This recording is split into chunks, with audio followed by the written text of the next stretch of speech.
संतान है। ये तो राज और सत्ता के कारण हमने जमीन बांट ली, देश बना लिए, स्वार्थ के लिए हम लोग लड़ रहे हैं। मानव मात्र एक परमात्मा की रचना है, सबसे बुद्धिमान है, क्योंकि सबका दोहन कर रहा है। गैया का दूध ये पिए, सारे जीवों को वश में करके आनंद ले रहा है, इसलिए सबसे बुद्धिमान है। इसलिए भगवान ने फिर सब बनाया। ठाकुर जी ने मनुष्य बनाए मनु के द्वारा, दानव बनाए, असुर बनाए। भगवान ने कहा भैया सब कुछ भगवान बनाते हैं, उन्होंने गारंटी लिया मैं ही देखने वाला हूँ। बनाने वाला भगवान है और जो बन रहा है वो भी भगवान है, और जो खराबी हो गई तो ठीक करने वाला भी भगवान है। हाँ, मिस्त्री भी वही है, मैकेनिक भी वही है, और मटेरियल भी वही है, वस्तु भी वही है। हाँ, कुमार की मिट्टी भी वही है, और बनाने वाला कुमार भी वही है, और अग्नि जो गर्म करती है वो अग्नि भी वही है, वही भगवान। उन्होंने ही दैत्य बना लिए।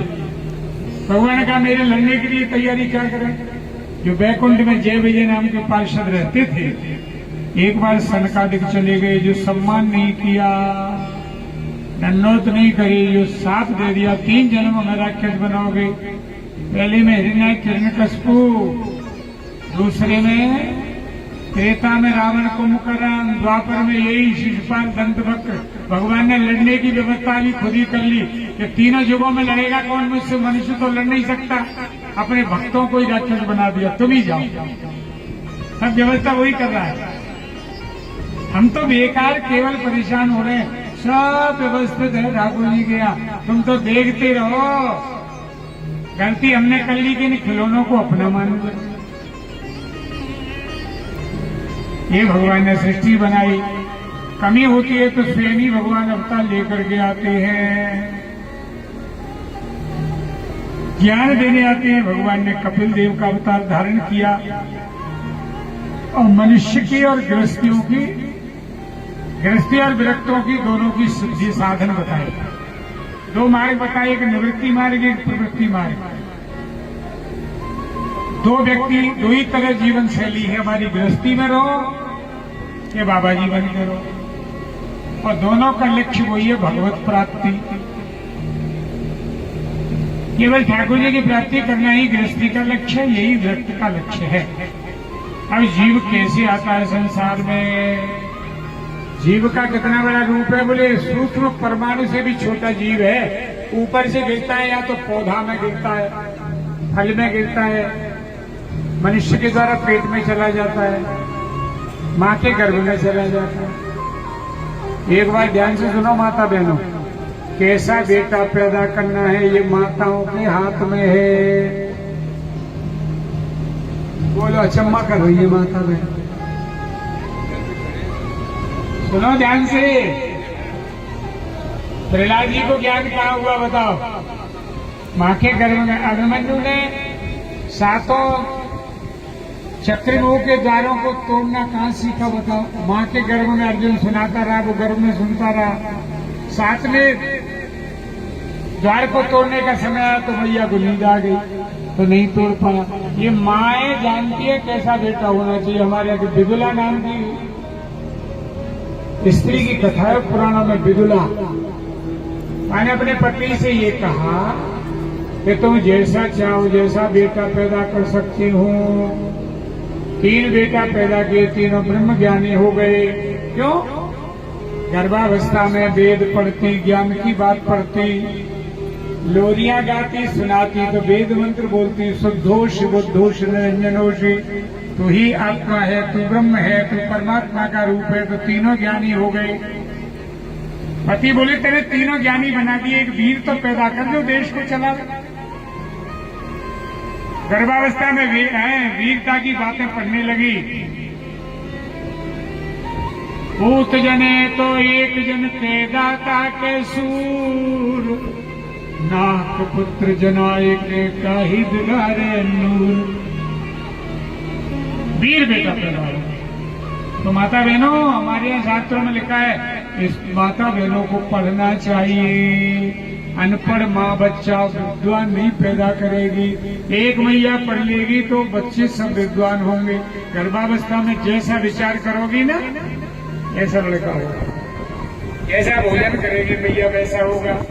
सूखा सूखा करेगी तो मरियल बच्चा पैदा होगा, और बढ़िया माल पाल खाएगी तो पुष्ट हृष्ट पुष्ट बालक होगा। हाथ में है कि नहीं? अच्छी किताबें पढ़ेंगे तो अच्छे बच्चे पैदा होंगे, खराब किताबें पढ़ेंगे खराब विचार करेंगे तो खराब होंगे। माँ के हाथ में है। भारत की नारियां बंधुओं ये जानती थी कैसा बेटा पैदा हो। समझो इन कथाओं को। केवल सिर हिलाने से काम नहीं चलेगा, केवल कहानी सुन के घर जाने से काम नहीं चलेगा, जीवन में अपनाओ। ये माता पिता के हाथ में है कैसा बच्चा पैदा हो।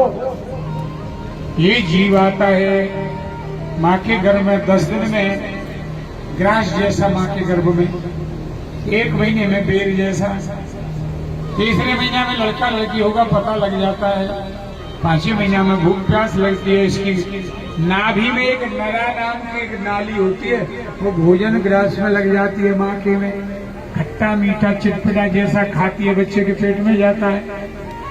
बढ़िया बढ़िया माल खाती है तो पुष्ट होता है, नहीं तो सूखा सबरा सा होता है।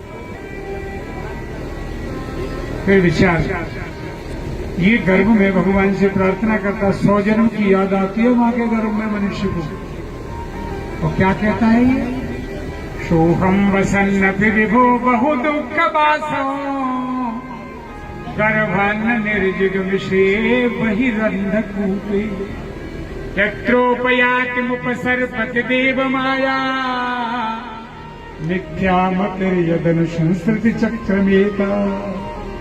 हे भगवान, मैं गर्भ में ही रहना चाहता हूँ, बाहर नहीं जाना चाहता। बाहर तो तुम्हारी माया लग जाएगी, भीतर तो याद तो आ रही है तुम्हारी। मना करता है मैं तो कीड़ा मकोड़ा में यहीं बढ़िया हूँ, उल्टा टंग रहा हूँ यहीं बढ़िया हूँ। याद आ रही है भगवान की, जीवन की याद आ रही है। पर 10वें महीना में वायु के द्वारा बाहर निकल के काम रोता है, कहाँ है ज्ञान। मैया पिला देते ऊपर से पानी, भूल जाता है बेचारा। नहीं रोए तो चेटुआ ले लेके बोतल चढ़वाते, रो नहीं रहा। बड़ा होता है तो भी दुखी होता है। पढ़ना लिखना बड़ा कष्टकारी है। बच्चों पे कार्य कोई काम करवा लो, पढ़वे की मत लो। पढ़ना सबसे कठिन है साहब। हाँ, सुखी होना चाहते हो तो विद्या छोड़ो, और विद्या चाहते हो तो सुख छोड़ो। सुखार्थी से त्यजेत विद्याम, विद्यार्थी से त्यजेत सुखम। सुख चाहो तो विद्या छोड़ो, और विद्या पढ़ो तो सुख छोड़ो। तपस्या है, बड़ा मुश्किल है, लोहे की चने है, पर बुरा लगता है। विद्यालय में देख लो बच्चों से फावड़ा चलवा लो, क्यारी बुड़वा लो, पानी भरवा लो, पर पढ़ने की मत कहो। पढ़ने में ज्यादा जोर लगता है। फिर बड़ा होता है तो शादी हो जाती है, फिर तो बंधन में पड़ जाता। फूले फूले हम फिरे आज हमारो ब्याह, तुलसी गाय बजाए के दियो काठ में पा। फिर तो बस बच्चे बच्ची हुए तो पाप करता है, झूठ बोलता है, अन्याय करता है, पेट भर के कभी नहीं खाता है, अच्छे आनंद में नहीं रहता है, बच्चों के लिए सोचता रहता है, अपने पैरों में कुल्हाड़ी मारता है, उम्र को घटाता रहता है और बच्चों का चिंतन करता रहता है। बुढ़ापा आने पर बच्चे कदर नहीं करते हैं, फिर सोच में डूबा रहता है।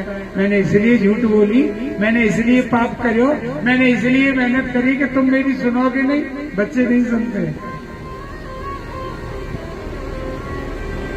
पुण्य पुण्य जननम पुण्य पुण्य मरणम, पुण्य पुण्य जननी जठरे शयनम, भज गोविंदा भज गोविंदा गोविंदम भज मूढ़मते। ये बार बार जन्म लेना, बार बार करना, यही जीवन का क्रम।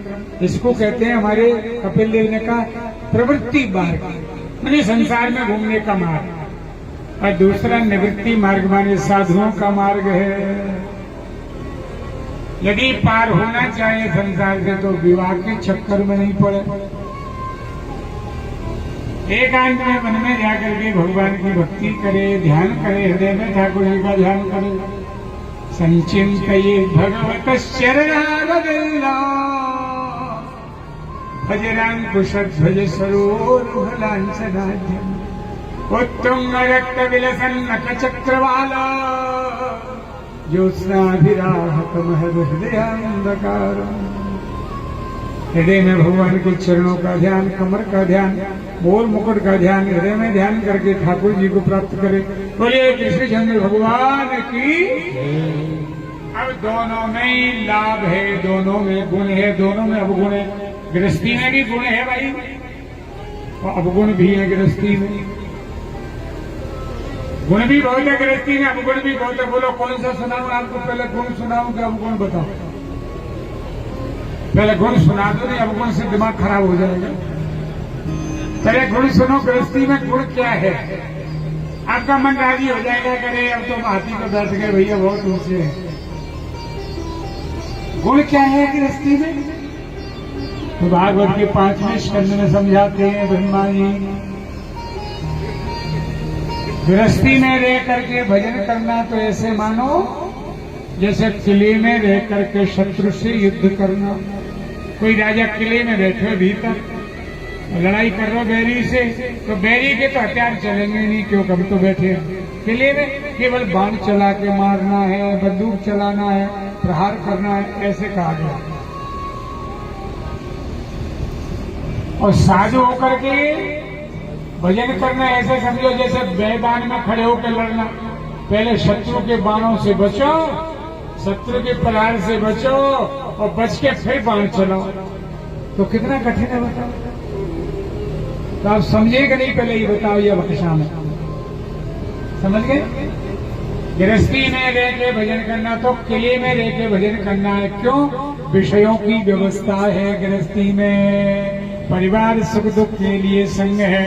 परिवार में कोई इंद्रियों की व्यवस्था है, सुख की व्यवस्था है, खाने पीने की सब व्यवस्था है, बस केवल भजन करना है गृहस्थी में। और साधु होके तो भैया रक्षा करो विषयों से। पहले तो विषय ही मार देते, लोभ मार देता है, क्रोध मार देता है, लालच मार देता है, काम मार देता है, ये मार देते हैं बेचारे को। बाण क्या चला रहे वो तो दुनिया ही मार देती है। तो गृहस्थी में रह करके भजन करना तो बहुत सरल है। ऐसे समझो जैसे किले में रहकर भजन करना, शत्रु को मारना। समझ में आ रही है कि नहीं माता बहन?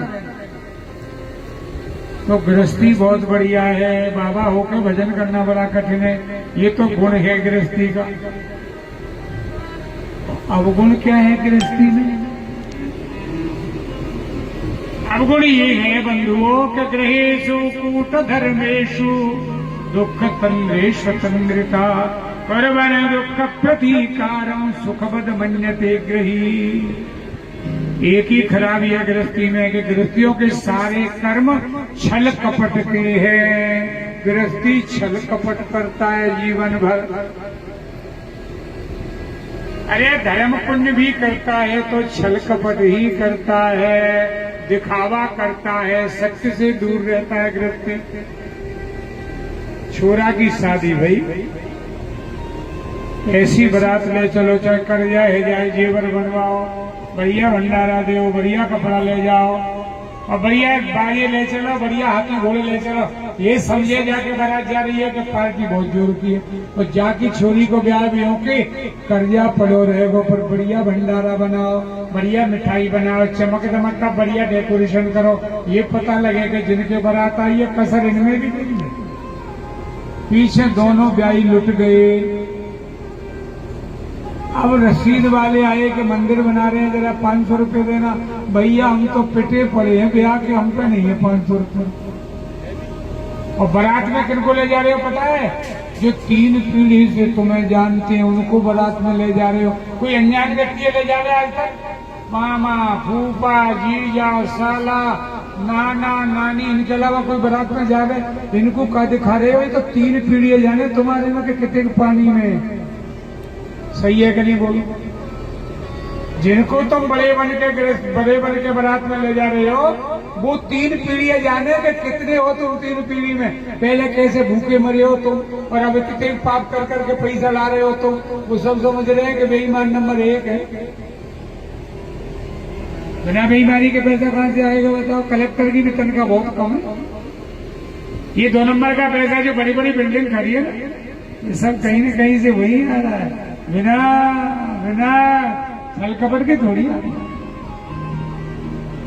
कोई गैर नहीं जाता बारात में, सब रिश्तेदार जाते हैं। 2 गैर जाते हैं, 2 आदमी, एक नाई एक ब्राह्मण, वो भी बंद है दोनों, और कोई नहीं जाता। तो हम कितने झूठे हैं कि जितना अपने लोग हैं उनको दिखा रहे हैं, और बारात आ रही है वो भी बड़ा स्वागत कर रहा है। भैया ऐसी बढ़िया बनाओ मिठाई के लोग मान जाए, जीवन भर न अच्छा खाएगा न अच्छा पहनेगा। गृहस्थी अच्छा खाता पहनता नहीं है, आप हम भी अच्छा पहनता खाते नहीं है। सही मानो, बैलेंस डाइट कौन लेता है? रोज फल कौन